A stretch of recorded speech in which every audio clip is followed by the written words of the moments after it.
Welcome back to the Cave of Science, and we're going to look at the periodic table part 2, looking at families, the lanthanide and actinide series, and then some general element identification.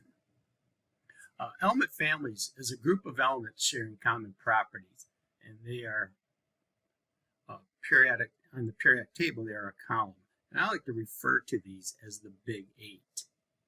And you can see by their designations 1A all the way through 8A.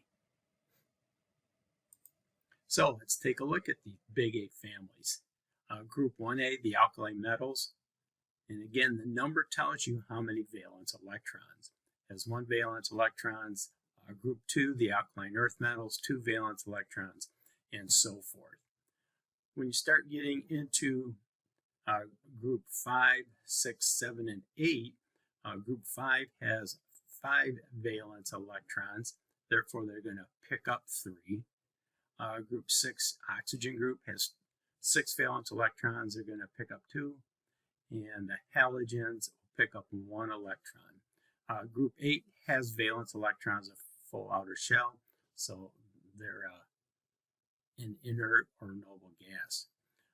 Interesting one is the carbon group, has 4 valence electrons, so it's not going to lose 4 or gain 4 to get that full outer level, but it's going to form covalent bonds. So those are the Big Eight families.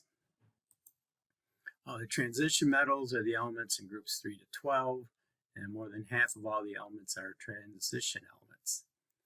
And as the term transition, they act as a go-between between metals and nonmetals. The lanthanide and actinide series, their characteristics is they fill the F block with their electrons, and sometimes referred to as the inner transition metals. And the reason they're located below the periodic table is to make the table more compact. Otherwise, it would be too linear and wouldn't fit on a single page of paper. So if we look at these, as you can see here, we have the periodic table of the elements, and we have all the transition elements are going to be in the dark blue, if you will, going from group 3B all the way to 1B there. And then you see the lanthanide and actinide series. They're taken out of the periodic table and put below it. Okay, moving on. So if we look at elements in their natural state, the vast majority are going to be solids. The only liquids are going to be mercury and bromine, which are typically found in the liquid state. And then the gases, as you can see, are the noble gases: fluorine, chlorine, oxygen, nitrogen, and hydrogen. The reason hydrogen is on the left-hand side of the periodic table is because it has 1 electron in its outermost valence shell, and that's why it's stuck over there. But it is really not part of the alkali metals. And moving on from there, metals are located on the left-hand side. Again, hydrogen is the exception. Metals will typically lose valence electrons.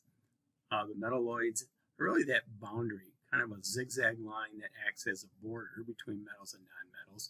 And metalloids can do either. They can lose or gain electrons. And the nonmetals are typically on the right-hand side of the periodic table, and nonmetals typically gain electrons. So if we look at this example of the periodic table, we can see all our metals are in the bluish silver. The metalloids are in the green, if you will, and then the nonmetals are in the gold color. And again, the vast majority are going to be metals.